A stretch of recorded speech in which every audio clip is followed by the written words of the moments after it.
नमस्कार, मैं हूं राहुल ठाकुर। दोस्तों, पूरी दुनिया के लिए, भारत के लिए बहुत बुरी खबर आई है। भारत समेत दुनिया भर के कई देशों के शेयर बाजार में भयानक सुनामी आई हुई है। हर तरफ अफरा तफरी का माहौल है, हाहाकार मचा हुआ है। सारे शेयर मार्केट धराशायी हो गए हैं, या यह समझिए कि मार्केट क्रैश हो चुकी है। पूरा शेयर बाजार लाल निशान से पटा पड़ा है। हर तरफ, हर शेयर में, हर सेक्टर के शेयर में यही हाल है। चारों तरफ लाल निशान, लोगों के लाखों करोड़ रुपए डूब चुके हैं। भारत में चंद मिनटों में ही लोगों के 19 लाख करोड़ से ज्यादा की रकम एक झटके में स्वाहा हो गई। जी हां, तबाही ऐसी कि भारत समेत एशिया के ज्यादातर देशों में हाहाकार मचा हुआ है और दुनिया में इस तबाही को लोग ब्लैक मंडे कह रहे हैं। जैसा पहले कभी 38 सालों पहले एक बार हुआ था, उसी की संज्ञा दी जा रही है कि ठीक वैसा ही इस बार हुआ है। तारीख 7 अप्रैल, मार्केट खुला, सीधे क्रैश हुआ और पूरा का पूरा मार्केट लाल निशान से पट गया। हालांकि भारतीय शेयर बाजार में से ब्लड बाथ कहा जा रहा है। दरअसल हुआ यूं कि शुरुआती मिनटों में ही सेंसेक्स जहां 3000 से ज्यादा पॉइंट्स से नीचे गिर गया, तो निफ्टी में लगभग 1000 अंकों की गिरावट देखी गई थी। सुबह ही शुरुआत में जैसे ही बाजार खुला, सेंसेक्स के सारे शेयर, सभी 30 शेयर लाल निशान के साथ गोता खा चुके हैं। चाहे वो ऑटो सेक्टर हो, आईटी सेक्टर हो, मीडिया, मेटल, टेलीकॉम, किसी भी क्षेत्र के जो शेयर थे, जो कंपनियां थी, उनके शेयर औंधे मुंह गिर चुके हैं। लेकिन यह हाल सिर्फ भारत का नहीं, दुनिया के ज्यादातर देशों में यही ट्रेंड देखने को मिला है। चाहे वो अमेरिका हो, चीन हो, यूके हो, जापान हो, फ्रांस, ऑस्ट्रेलिया, दक्षिण कोरिया समेत ज्यादातर दुनिया की जो बड़ी अर्थव्यवस्था वाले देश हैं, वहां के निवेशक परेशान हैं, चिंता में डूबे हुए हैं। भविष्य को लेकर, कई संकटों को लेकर वो सोच में डूबे हुए हैं। अगर मैं भारत की बात करूं तो भारत में मार्केट खुलते ही 5 मिनट के भीतर निवेशकों के 19 लाख करोड़ रुपए से ज्यादा डूब गए। इससे पहले आपको याद होगा कि 4 जून 2024 को कुछ ऐसी ही तबाही भारतीय शेयर बाजार में देखने को मिली थी, जब 30 लाख करोड़ रुपए डूब गए थे निवेशकों के, और तब से अब तक बाजार इतना उबर नहीं पाया था ठीक से कि साल में दूसरी सबसे बड़ी गिरावट 7 अप्रैल को देखने को मिली है। लेकिन इसके पीछे क्या वजह है? ऐसा क्यों हुआ?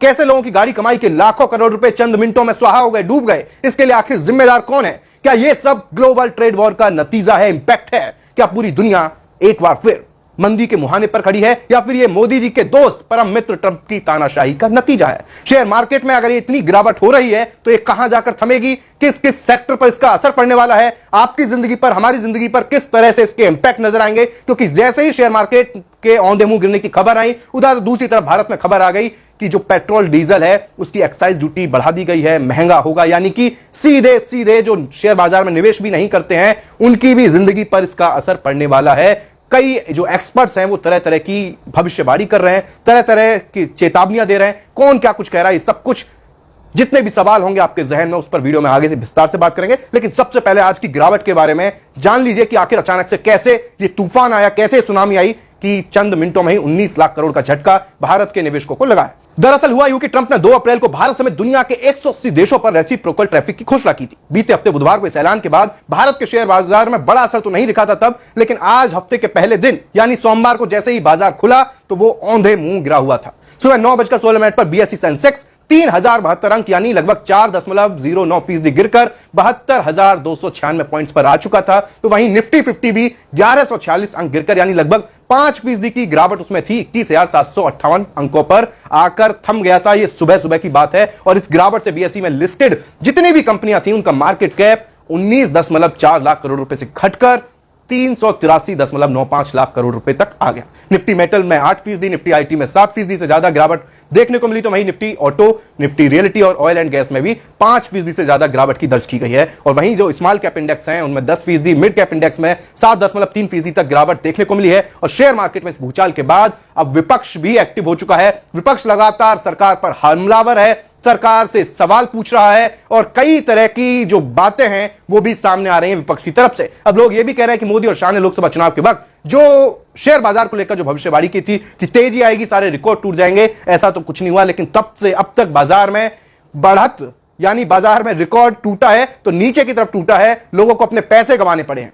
इस तरह के तमाम लोगों के मन में, उनके जहन में सवाल उठ रहे हैं कि कैसे लोग उनके सामने अपनी गाड़ी कमाई को बचाना एक संकट सा उभर आया उनके सामने, जबकि बातें और दावे किए जा रहे थे कि शेयर मार्केट तो रिकॉर्ड तोड़ देगा और जैसे ही नतीजे आएंगे उसके बाद सबकी निवेशकों की बम बम हो जाएगी।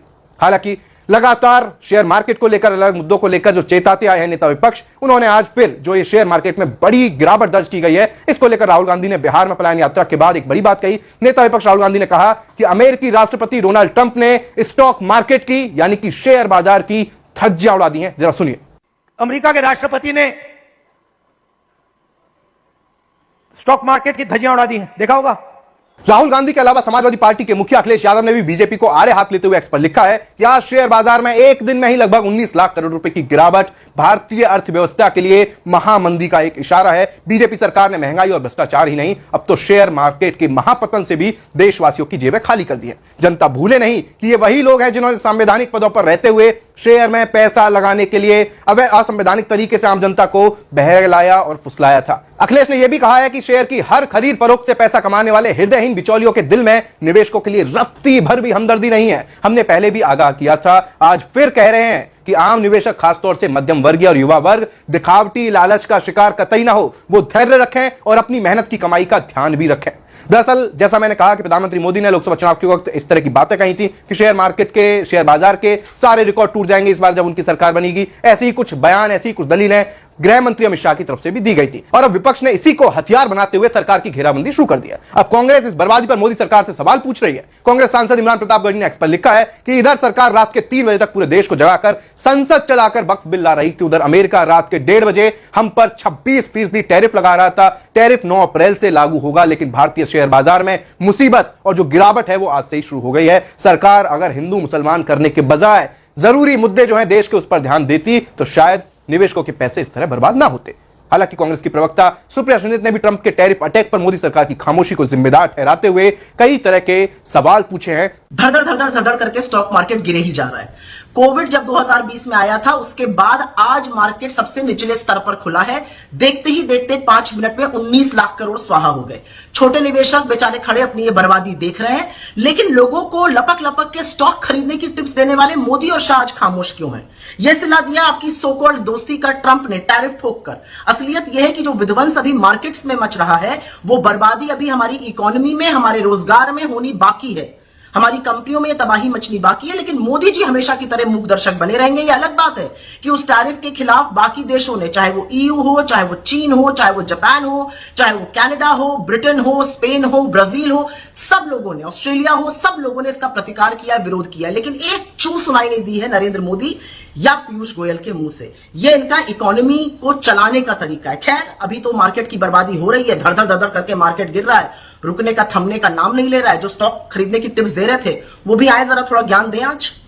तो विपक्ष जहां इस गिरावट को लेकर मोदी सरकार से जवाब मांग रहा है, जवाबदेही तय कर रहा है, तो वहीं जो एक्सपर्ट्स हैं वो भी अपना अपना आकलन बता रहे हैं कि भविष्य में क्या हो सकता है, क्या नहीं, क्या सावधानियां बरतें, क्या नहीं। द इकोनॉमिक टाइम्स ने रिपोर्ट किया है कि इस ऐतिहासिक गिरावट में कोविड के बाद सबसे बड़ी गैप डाउन ओपनिंग देखी गई है। मनी कंट्रोल ने रिपोर्ट किया है कि ग्लोबल ट्रेड वार की आशंकाओं के बीच दुनिया भर के मार्केट धड़ाम से गिरे हैं। इतना कोहराम मचा है कि हांगकांग का जो हैंगसेंग बाजार है, जैसे भारत में शेयर बाजार होता है, और जो ताइवान वेटेड बाजार है उसमें भी लगभग 10% की टूट देखने को मिली है। कुछ ऐसा ही हाल चाइना में भी हुआ है। चीन का CSI 300 इंडेक्स 6% से नीचे आ गया। तो वहां की करेंसी जो युआन है वो भी जो ये बीती जनवरी है उसके बाद सबसे निचले स्तर पर है। यानी कि पूरी दुनिया पर जो टैरिफ है, जो ट्रंप ने जो टैरिफ लगाया था, उसका इंपैक्ट कहीं ना कहीं मानना है कि ये उसी का असर है जो जानकार है। जापान का निक्के इंडेक्स और सिंगापुर का स्ट्रेट टाइम्स भी करीब 7% टूट चुका है। अमेरिका में भी हालात ज्यादा अच्छे नहीं है। ट्रंप के रेसिप्रोकल टैरिफ लगाने के बाद वहां नास्डाक और S&P 500 करीब 6% टूटकर बंद हुए। यूरोपीय मार्केट में भी बुरा हालात है, वहां भी शेयर मार्केट जो है 6% गिर चुका है। कुछ इसी तरह फ्रांस का CAC 40 इंडेक्स भी लगभग 5%, जर्मनी का DAX इंडेक्स करीब 5% फिसल गया। लेकिन यह सब क्यों हो रहा है?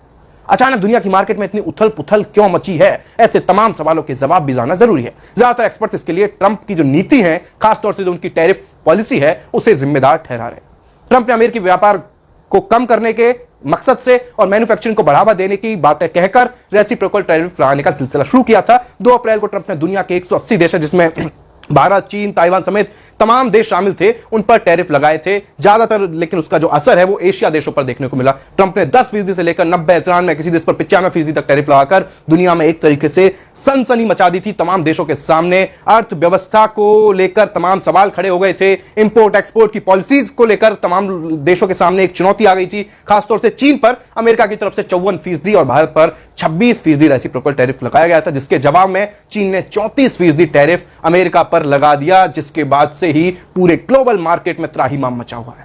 अमेरिका पर चीन की जवाबी कार्रवाई के बाद से ही एक्सपर्ट अनुमान लगा रहे थे कि ग्लोबल मार्केट में इसका जबरदस्त असर